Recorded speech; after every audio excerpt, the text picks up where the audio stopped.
इतनी फ्रस्ट्रेशन, गुस्सा, दुख, हम कुछ कर क्यों नहीं रहे?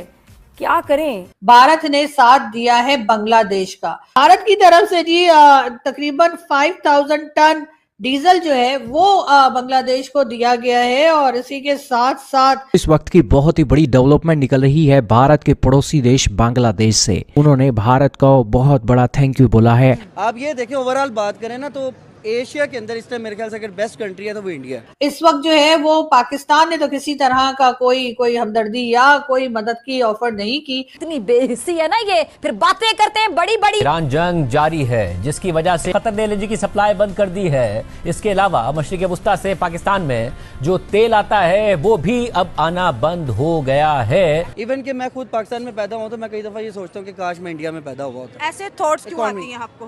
मुझे पता है आपको ये सुनते हुए शर्म आ रही होगी ये बात कि कोई मुल्क इस लेवल तक भी गिर सकता है। एक हुकूमत आज है जिसने सऊदी अरब को ये कहा है कि हमें आप कर्जा दे दें, अगर हम कर्जा ना वापस कर सके तो ये हमारे जो 25 लाख लोग आपके पास मजदूरी कर रहे हैं आप इनके पैसों में से काट लीजिएगा। ना मांगते हुए, ना लूटते हुए, ना फलाना, अकीना, थकीना और झकीना, ये इनकी औकात। हर जगह पर भारत जो है वो बांग्लादेश के साथ इस वक्त खड़ा दिखाई दे रहा है। हालांकि खड़े हमें होना चाहिए था जो हम कहते हैं, लेकिन हम कैसे खड़े हो? हमारे यहाँ तो अपने यहाँ कुछ नहीं है। हम तो अपने लोगों को बता रहे हैं कि जी फ्यूल नहीं है और पैसे बढ़ाए जा रहे हैं, तो कभी कुछ बताया जा रहा है। ऐसे में भारत जो है वो बांग्लादेश के साथ दिखाई दे रहा है। भारत ने साथ दिया है बांग्लादेश का।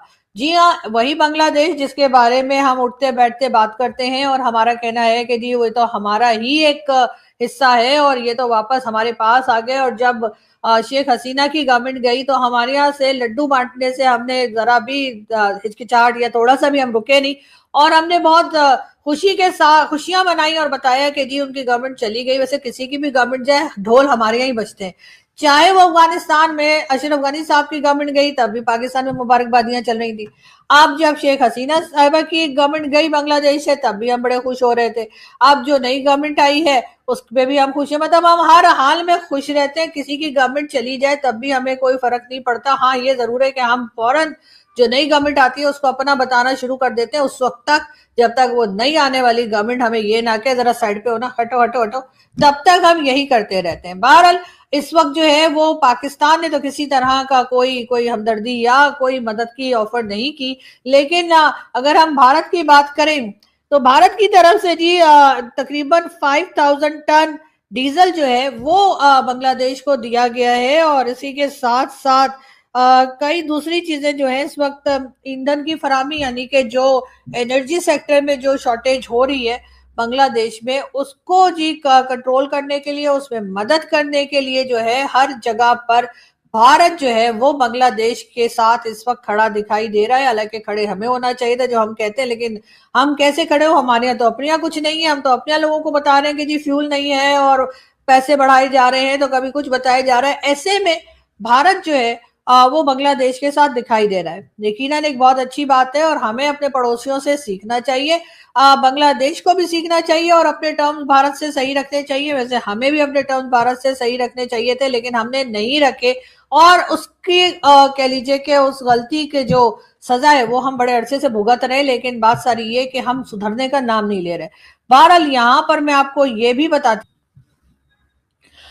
इस वक्त बांग्लादेश में बहुत सीवियर किस्म का कह लीजिए कि फ्यूल शॉर्टेज है और इसी वजह से भारत और बांग्लादेश के दरमियान वैसे एक फ्रेंडशिप एग्रीमेंट हो रखा है जिसकी वजह से जो है भारत ने जो है उनको बांग्लादेश की इस तरह से मदद करनी है। लेकिन इस वक्त जो है वो तकरीबन 5000 टन जो कह लीजिए कि डीजल है वो इस फ्रेंडशिप पाइपलाइन के जरिए बांग्लादेश पहुंचा दिया गया है। अब यकीनन इस चीज को देखते हुए पाकिस्तान को बहुत कुछ सीखने की जरूरत है। जैसे मैं हमेशा कहती हूँ, अपने दोस्त चाहे ना बनाइए लेकिन अपने पड़ोसियों के साथ टर्म्स अच्छे रखिए।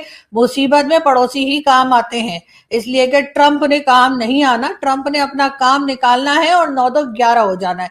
ये बात पाकिस्तान की अथॉरिटीज को समझनी होगी, लेकिन वो तो तब समझेंगे ना जब उनकी औलादें यहाँ पर हो या उनका पैसा यहाँ पर हो। तो इसलिए अभी तो फिलहाल ट्रम्प की वाहवाही में लगे हुए हैं, लेकिन ट्रम्प कब वो वाहवाही वापस ले लेंगे ये किसी का पता नहीं है। जाहिर है कि ट्रम्प अपनी बात से अक्सर मुकर जाया करते हैं, और इस वक्त भी ऐसा ही लग रहा है कि जैसे ही अपना मतलब निकलेगा उसके साथ ही पाकिस्तान की जो लोग, पाकिस्तान की वो पावरफुल लोग जो जाके ट्रम्प के साथ नाश्ते खाने कर रहे हैं, उनको बाहर का रास्ता दिखा दिया जाएगा। बात करेंगे हम आप सबके जाने पहचाने और जाहिर है बहुत फेमस पाकिस्तान में भी मेजर गौरव आर्या की। जी हाँ, मेजर साहब की वीडियोस तो आप लोग देखा ही करते हैं। हमारे यहाँ भी जो है, वैसे तो खैर मेजर साहब का चैनल भी पाकिस्तान ने बैन कर दिया, जैसे पाकिस्तान के चैनल भारत में हो गए, लेकिन आप लोगों को तो पता ही है कि अगर पाकिस्तानियों को कोई चीज मना की जाए तो वो हम जरूर करते हैं। हुकूमत आज है जिसने सऊदी अरब को यह कहा है कि हमें आप कर्जा दे दें, अगर हम कर्जा ना वापस कर सके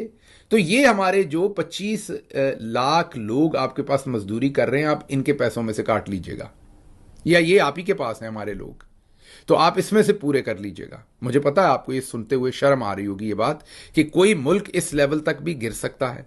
ये हबीब अकरम साहब की स्टोरी है कि अब ये मतलब एग्जैक्टली उनके अल्फाज ये नहीं है जो मैं कह रहा हूं, लेकिन उन्होंने तो ये कहा है कि अब इनकी आप एक किस्म का आप यही समझ लीजिए कि इन बेचारों को, गिरवी का लफ्ज़ तो उनका नहीं, लेकिन इनकी गारंटी दे के या इनको दिखा के जो हुकूमत पाकिस्तान है वो पैसे ले रही है। ये जो 25 लाख लोग हैं ये तकरीबन महाना जो है वो 8 करोड़ डॉलर जो हैं वो सऊदी अरब से वापस लाते हैं। इतने ही पैसे तकरीबन यूएई से आते हैं। फरवरी में थोड़े कम आए हैं, फरवरी में सऊदी अरब से आए हैं कोई 68 करोड़ जो है वो तकरीबन आप ये कह लीजिए, और यूएई से आए हैं तकरीबन 70 करोड़, तो 68 एंड 70। तो यूएई से फरवरी के महीने में 2 करोड़ डॉलर ज़्यादा आए हैं, लेकिन अमूमी तौर पे सऊदी अरब से सबसे ज़्यादा पैसे आते हैं और 80 जो करोड़ हैं पाकिस्तान में हर महीने वहाँ से आ जाते हैं। तो आप खुद ही सोच लीजिए कि ये सऊदी अरब से कितने पैसे आएंगे। तकरीबन आप 12 महीने में आप कह लीजिए कि सेफली 10 बिलियन डॉलर तकरीबन रफली पाकिस्तान को सऊदी अरब से जो मज़दूर हैं वो सख्त गर्मी में जो हालात है मुझे बताने की ज़रूरत नहीं है।